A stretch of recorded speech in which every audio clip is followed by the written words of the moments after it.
Do you want to maximize your success with NCUA? Join Mark Treichel as he shares with you the insider's view on passing your exam with flying colors. The With Flying Colors podcast is sponsored by Credit Union Exam Solutions by Mark Treichel. If you would like to work directly with the Credit Union Exam Solutions team and receive support to optimize your results with NCUA so you save time and money, visit us at marktreichel.com to find out more.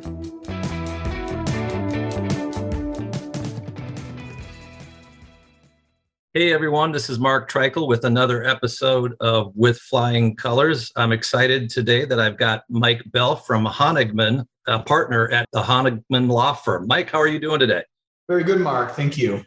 So Mike is said to be a pioneer of the credit union bank purchases because he's been doing this for quite some time. I saw a couple-year-old article that mentioned that you had done 35 plus. I'm sure that number is even larger now. Maybe you could kind of go into a little bit of that. But Mike is very well versed in the arena of credit unions acquiring banks and has played a role in many acquisitions of banks by credit unions. And that's a real hot topic. That's a growing industry. And Mike, I'm excited to kind of have you here so we can kind of talk through what's going on in this arena in credit unions.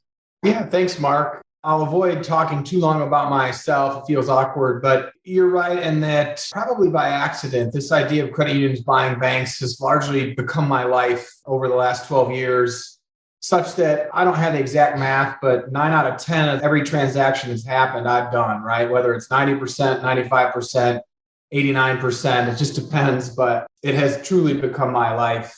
This year, I don't remember exactly how many we have announced to date, but it's double digits.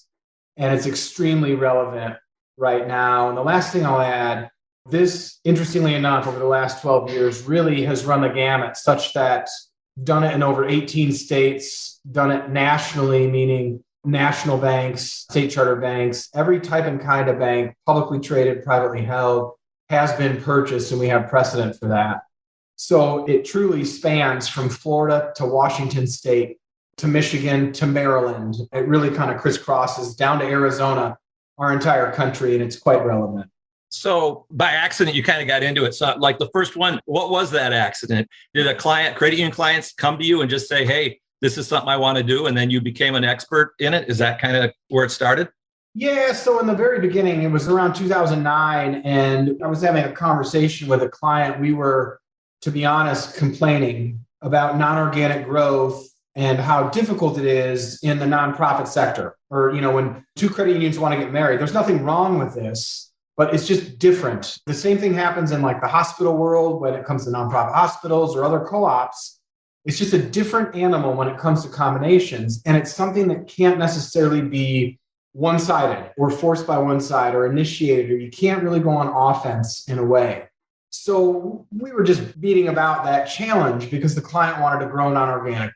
And this idea came up, can we buy things, right? What's out there that we can buy? We can go on offense. It's a business deal. It's dollars and execute. And I was a little bit younger then and naive. And I looked right at the Federal Credit Union Act, and there was not one thing in there that said you could do this necessarily, but there was also nothing in there that said you couldn't do this. And I said, look, it's gray. Let's try. And we did. And I believe at the time, Mark, that was in your region, actually. It was the United Federal Credit Union, Griffith Savings Bank deal in Northwest Indiana. And then sure enough, oddly enough, this is why I think it, was fate. There was a little credit union in Massachusetts, not little, great credit union, about $500 million, GFA. They called me up because they saw a news story and they said, hey, we want to do this with this bank in New Hampshire. And I said, great, let's. And we did it. And then literally like a few months later, MeQ of Baltimore had an opportunity with an old thrift in Maryland and called me up and we did it. And next thing you know, 3 of these happened rather in a row. And then that became my life. Like it just fell that way. It's almost as if every conversation where somebody at a chamber of commerce in one town the banker was talking to the credit union CEO, just as credit union mergers are sometime born, and then they see your news story having worked on such an acquisition and the snowball was rolling down the hill. That's right. And the best part about this story, and this is what, it's so true, it's humanity, it's us. Truly, this has like been my life for 12 years, happened maybe 48 times on my watch. Still to this day, Mark, I'll occasionally get a phone call and someone will say, hey, can you do this? We just heard about this. This seems new. And I love it. And I'm like, yeah, no, you can.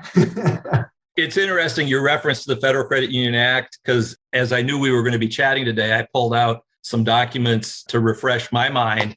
And the delegations of authority that give the regional directors the authority to approve these makes reference to a section of the act on how they're going to do it, but it's in references to credit unions. So I can see that they've taken that part of the act and kind of retrofitted it into how they would evaluate it. It's how they would evaluate a credit union merger, and they set up the same parameters for the bank mergers, which makes sense. Yes, and I will say, and I mean this sincerely, to NCOA's credit, right? They were open-minded here. This was not a conversation where it was like, what do you mean no? They were like, oh, well, let's think about it, right? Is it safe and sound? That's the question on everybody's mind. And we looked at it, and luckily the first couple of deals we did, I mean, it was safe and sound times infinity, right? Like it just, Sure. There was no risk. And then the conversation went to, all right, if it's safe and sound, well, then how do we do this so it complies? And we kind of built a box, right? I worked with the general counsel's office, and we decided, what do we want to see? How do we want to review it? How do we make sure it makes sense? And we built a box, and it's the same box we're using today. And you bring a safe and sound transaction, and they review it with open mind. It's been good that way.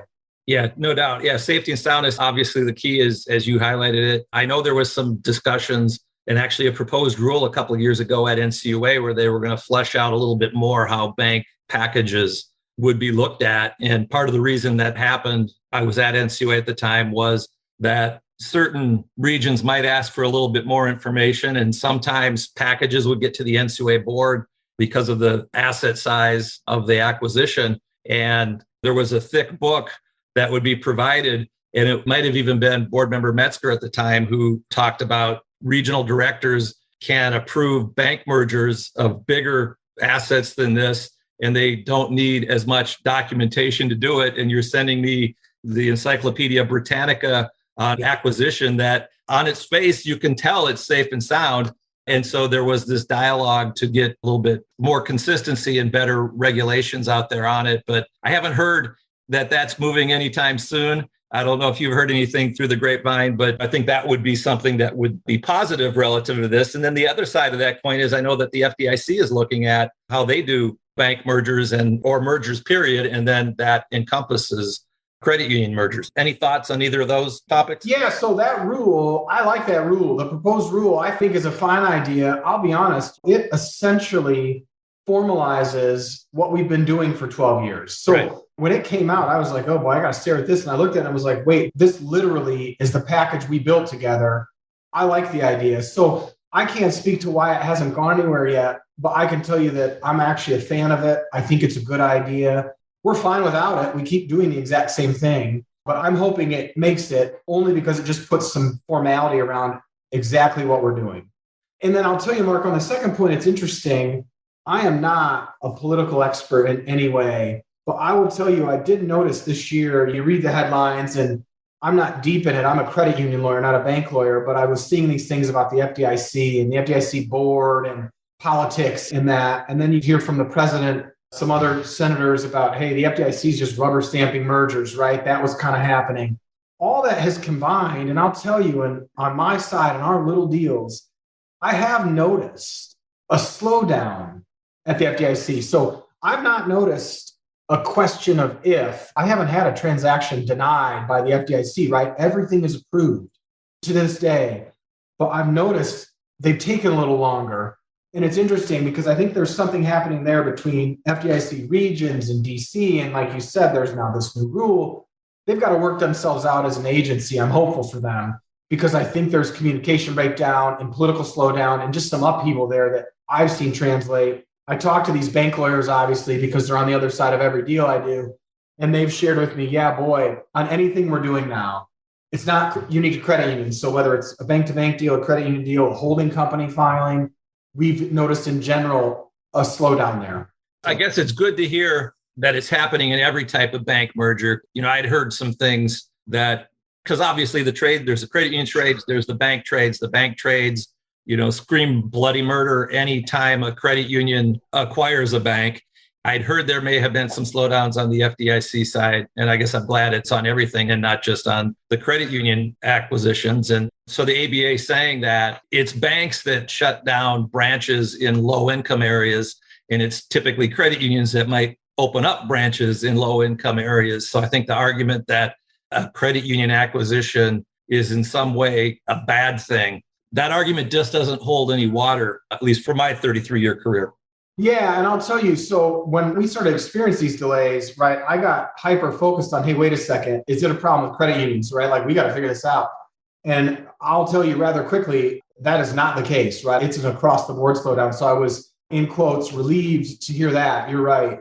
And secondarily, it's interesting. We definitely have political pressure from the bank trades. They're doing their job. I don't fault them. They're doing their job. That's right. Yep. And the credit union trades are going right back at them. And we've been back and forth. I will say, though, that, in 2021, 2020, the politics has definitely amped up, Mark. So I have testified before more state legislatures in the last 12 months than I have in my career because of these political pressures that have been brought to bear and different things that are being considered or different things that we're working on. And I'll just make one last comment that I'll just give an example. It reminded me earlier this year. Yeah, not last year, earlier this year. I testified in South Carolina where we're trying to get some legislature relief. And the statistics are compelling. I can't quote them exactly, but they have a nice study that shows in low-income areas, good or bad, banks are closing branches net, like significant. And on balance, credit unions are branch positive. In low-income areas, it's a fact. It's true. And when I was testifying, the bank lobbyists don't argue that point to their credit. They didn't go up there and try to say those numbers are wrong. They just went up there and essentially said credit unions need to pay tax. And the whole taxation side of things. But you're right. In the low-income piece, it's a big deal. And I'll tell you, for the most part, those are the banks we're buying in rural areas. You're not seeing most of the bank deals be in downtown Charlotte, North Carolina, right, where every bank is. No. You're seeing these things come up, certainly some in big cities, bank in Tampa, bank in Atlanta, but a lot of them in the suburbs, in the rural areas. That's where a lot of the opportunities are. Right. And I mentioned earlier the delegations of authority at NCUA and that they increased that threshold. I think it's at $500 million now that the regional directors can approve. The regional directors can deny anything, but an approval over $500 million needs to go to the board. I think that was a change in 2019. Did you notice that that's something that was $450 million in assets? Is that helping things move a little quicker at NCUA? Yeah, no. So I will tell you personally, I spent time in 2018 and 2019 to advocate for that change and get that change done because anything that goes to the board, essentially adds a month to a month and a half on the timeline. And it's interesting, just in my conversations with the regions, I don't think anybody liked the fact that something that was $200 million had to go to the board, right? It just didn't make good sense. I think everybody agreed. So that was a welcome change in 2019. Now, I'll be honest with you, as I sit here today, I think it might need to go up. Or I had talked about at the time, and it didn't quite happen, Mark, but maybe there's a way to caption it, not so much on ultimate asset size of the bank only, but looking at it as a percentage of assets of a credit union. So sure. If you have a $10 billion credit union buying a $750 million bank, that's different from a $2 billion credit union buying $750 million. Yes, exactly. How material is it on the balance sheet? So I think there's maybe some more work to do there at some point in the near future. Sure. But it was a very welcome change in 19, and it's been very helpful.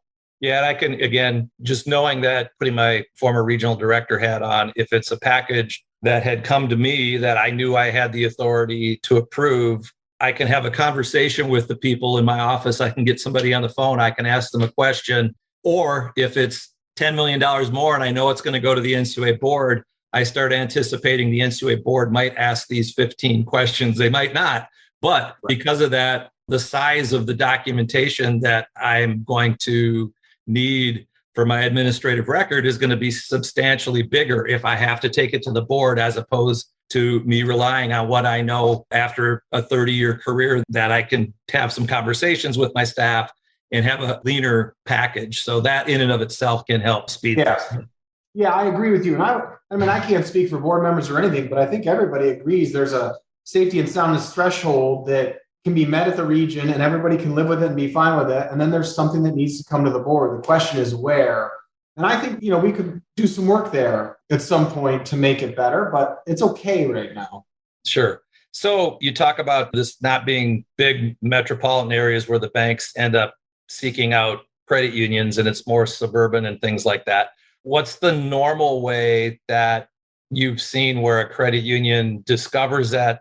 Let's say a credit union is interested in going out and courting banks, or are banks courting the credit unions as buyers? I'm sure credit unions come to you and say, hey, if somebody comes up in my area that's interested, let me know. And perhaps even bankers do the same thing for you and your firm. How does that all? Yeah, so look, I think that for years, if we flash back way to the beginning, I was standing on street corners with a megaphone yelling to everybody I knew in the bank land, hey, we can buy, we're buyers. And that took a while, but that's now been done. And it's interesting, starting a couple of years ago, there's been a real flip here such that, the industry's small, meaning there's probably 30 or 40 people, men and women, that are going to sell a vast majority of the smaller banks for their profession. And I have obviously gotten to know those folks, or they've sought me out to get to know me. And interestingly, in the last year or two, when they have a small bank client, because the bank buyers for that client have shrunk, right? The industry's shrinking.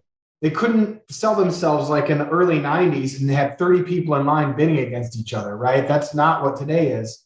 They actually seek us out.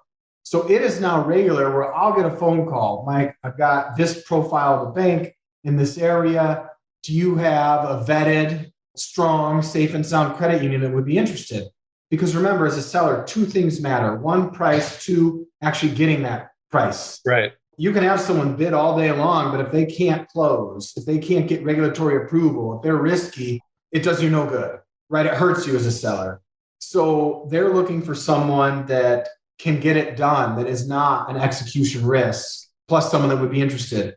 And I'll tell you, Mark, in the last couple of years, I've seen a trend where these sellers are not necessarily, more often than not, they're not putting together a book and splashing it to the market at large. They're hiring these professionals or their lawyers or somebody to say, hey, can you go out to 2 people, 3 people, right? Can you call one bank, call one credit union? Let's see what happens.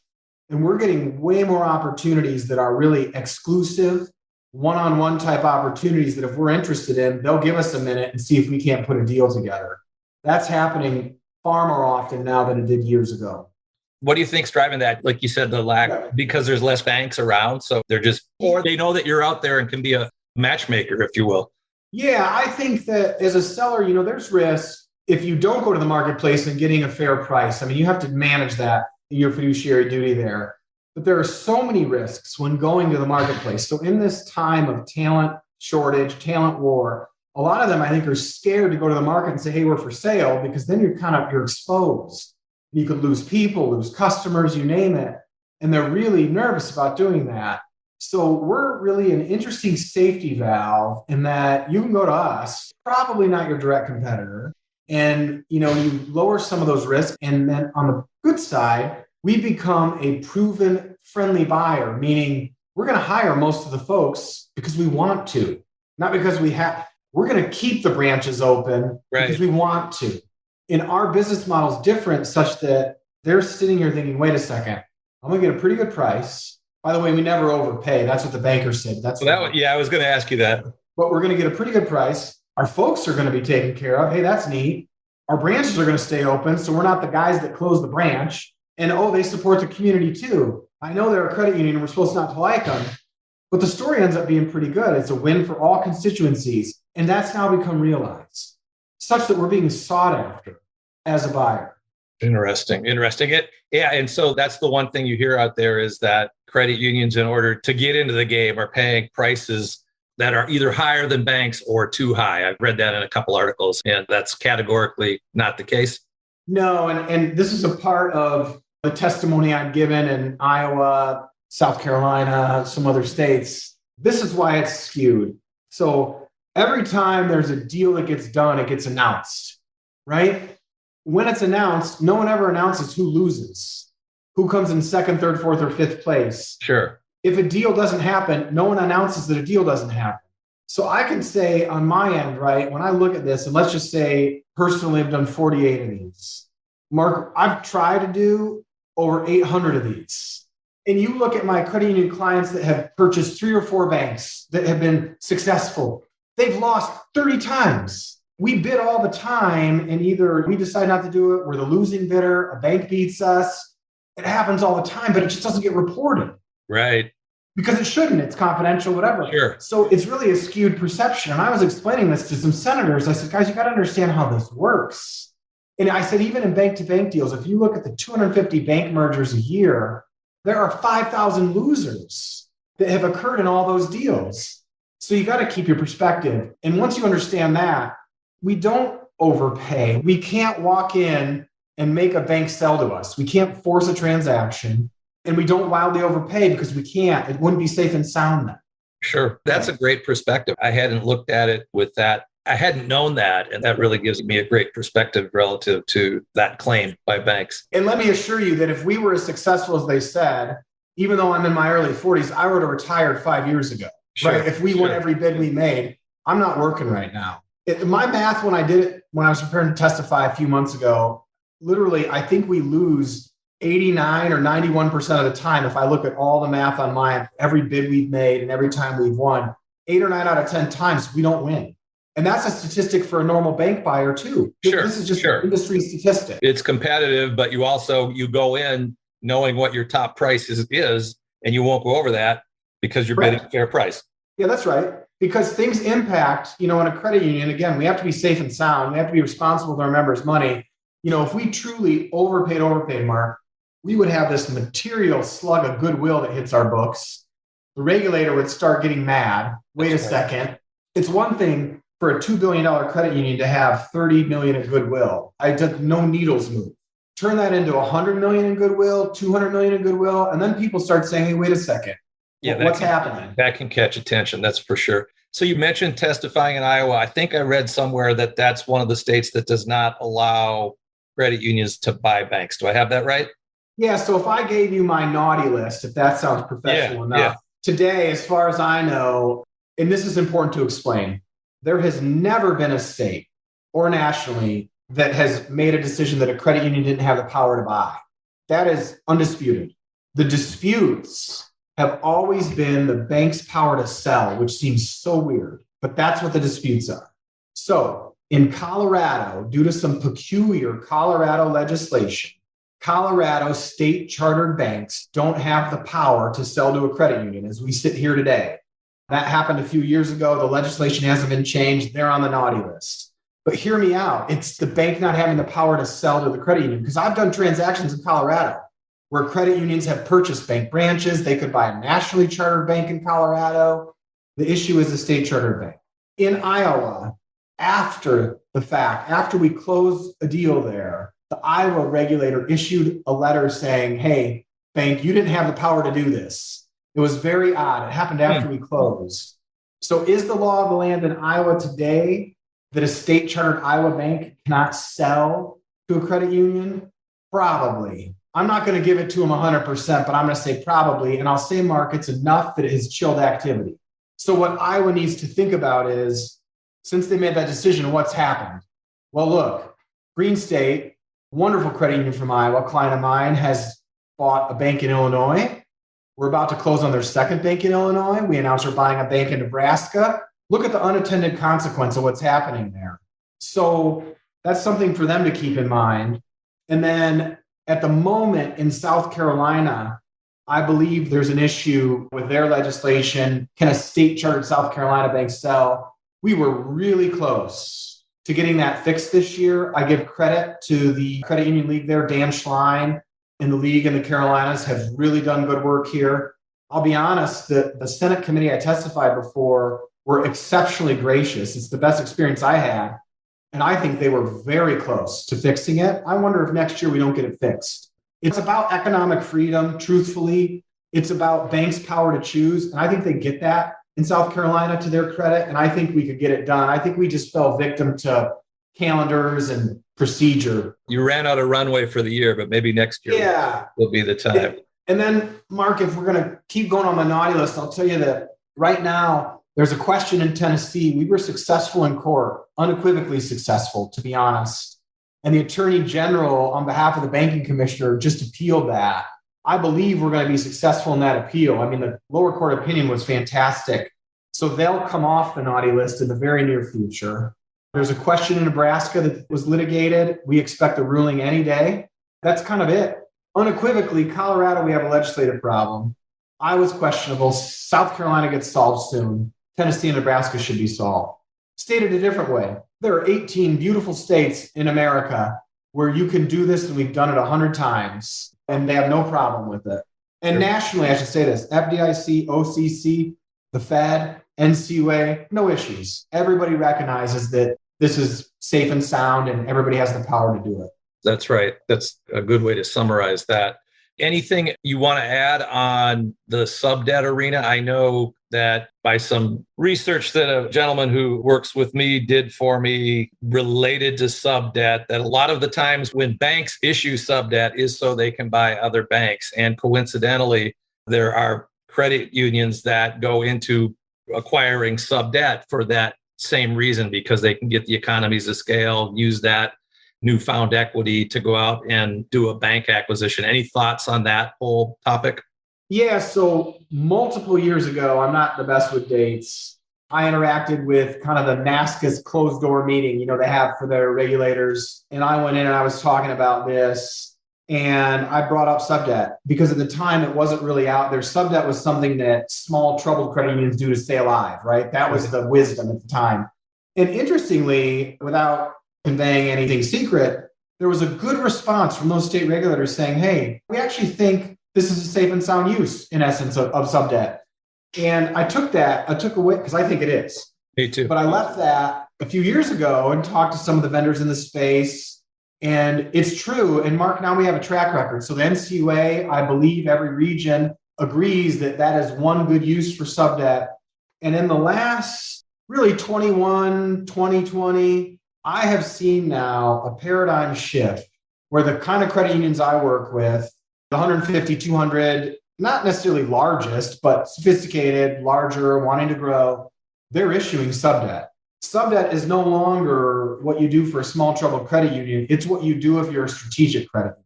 So as an example, I do a lot of work with the guys at Olden Lane. I think they're top of class in this space. We talk every week now, and because it's constant. 2 years ago, they were still my friends, and I talk to them all the time, but we were talking once every 3 months. So I recently was telling a group of credit union CEOs, I think this is the year of subdebt for credit unions. What I didn't say is everybody should issue it. It's a great strategy for everybody. What I am saying is it's something for you at least to look at, because I'm telling you your peers are, and they're deciding to do it more often than not. The last thing I'll add, even though we have rising rates, and I defer to the real smart people like Olden Lane on this, but something I've noticed. The rates for subdebt, though, I think are still staying down or aren't rising as quick. So you can issue subdebt at very attractive rates. And I'll tell you, I do believe it's a supply and demand piece where there are buyers for this that are out there, actually more than there is available. So I know a lot of community bankers just from the space I'm in, and multiple community bankers have called me and said, Mike, who do we talk to? We want to buy some credit union subdebt. Like, they're getting aggressive about it. They need to know how they get in line for it. And that's still there. I think there's still a lot of buyers. So it's helping keep those rates very competitive. And now's a good time to issue. That's great to hear. And I would agree that NCUA's perspective on secondary capital / subdebt has grown substantially over the last 3-4 years.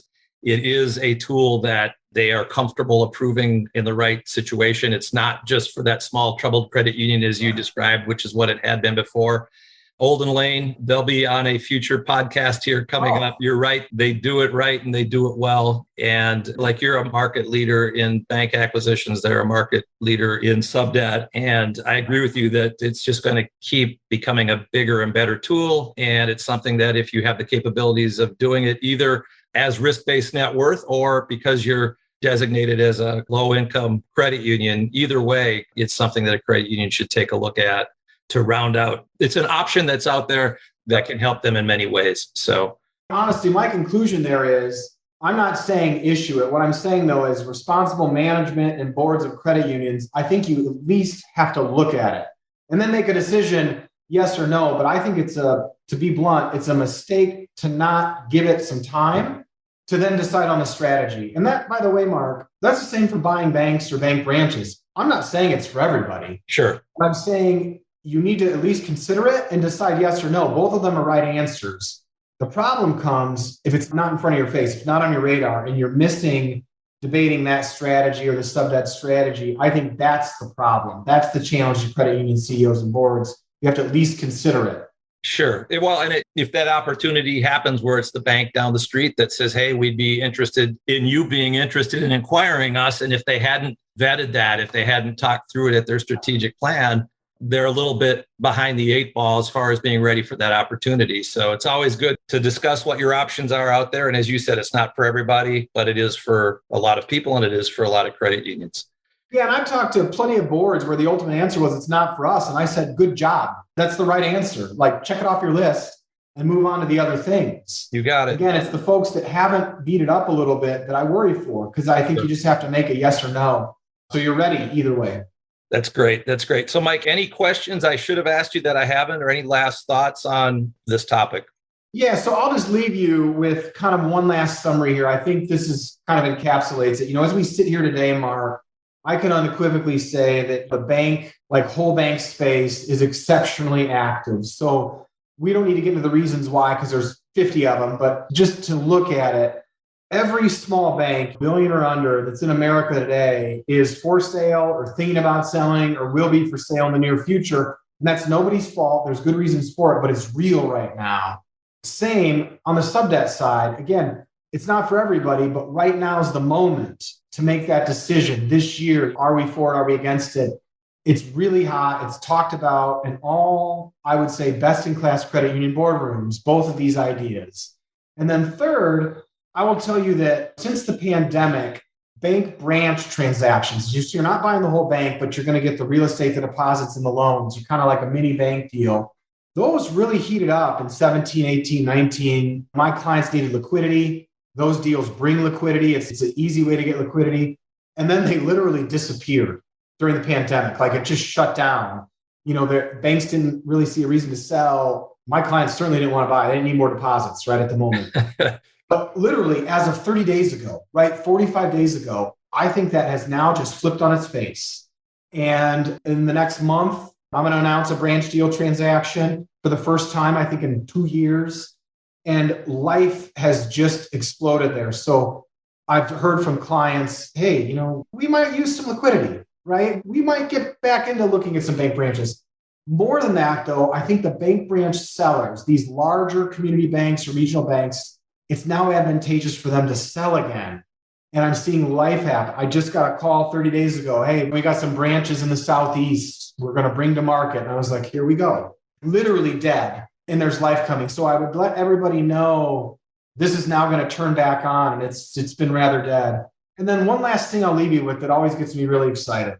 So recently, I have been hearing from more small credit unions. There's something close to my heart that I love to do that haven't said, hey, we need to merge or we want to merge, but they're calling me saying, how do we figure out if we need to merge or should merge? And I've been hearing more of that from smaller credit unions that want to just understand, what does it mean?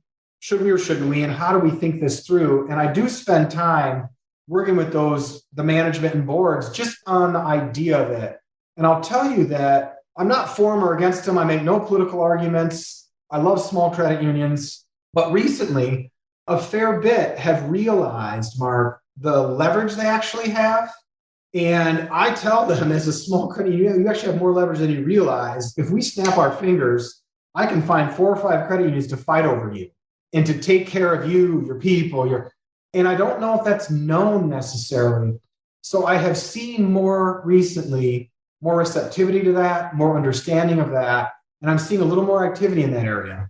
That's great. That all 3 of those are great wraps. We could actually maybe do a separate podcast on a couple of the things you said there. A lot of information there. Mike, this has been thought-provoking. I think the listeners are really going to enjoy it. So if someone listens to this and they go, you know what, Mike's right, I haven't evaluated this previously, but it's something that their credit union wants to consider, how would they go about getting in touch with you? Yeah, so first I would say just my phone number, my cell phone number, they could call me anytime. It is 269-591-0466. But I would encourage them to, like you, Mark, I'm very active on LinkedIn. It's easy to find me there. I do work hard to keep that updated. So every time there's a deal announcement or there's some trend I'm spotting, I'm sharing it there. And I follow you and look at what you're doing. And we're kind of doing the same thing there in our spaces. So I would encourage folks just to track me down on LinkedIn. Even if they never want to call me, that's fine. But they can follow along here passively. I won't even know about them and just see kind of what's happening around them. And then finally, I'm always available via email as well. It's my first initial M, last name Bell, B as in boy, ELL, at my law firm, Honigman, HONIGMAN.com. Pleased to speak to anybody. And Mark, I look forward truly to your podcast with the experts from Olden Lane. I know you know them and I know them, and I am quick to shout. I do think that they're top of class and certainly good to hear from on Subdebt. So good choice bringing them on. You got it. Thanks, Mike. This has been a great time chatting with you. I want to thank you for your time. Thanks, Mark, very much. And those of you out there listening, I hope you enjoyed this episode, and I hope you'll listen again soon. This is Mark Treichel signing off with Flying Colors.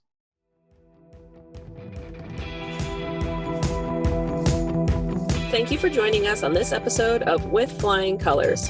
Subscribe on your favorite podcast app to hear future episodes where subject matter experts of all varieties will provide tips on how to achieve success with NCUA. If you would like to learn more about how we assist credit unions, check out our services at marktreichel.com.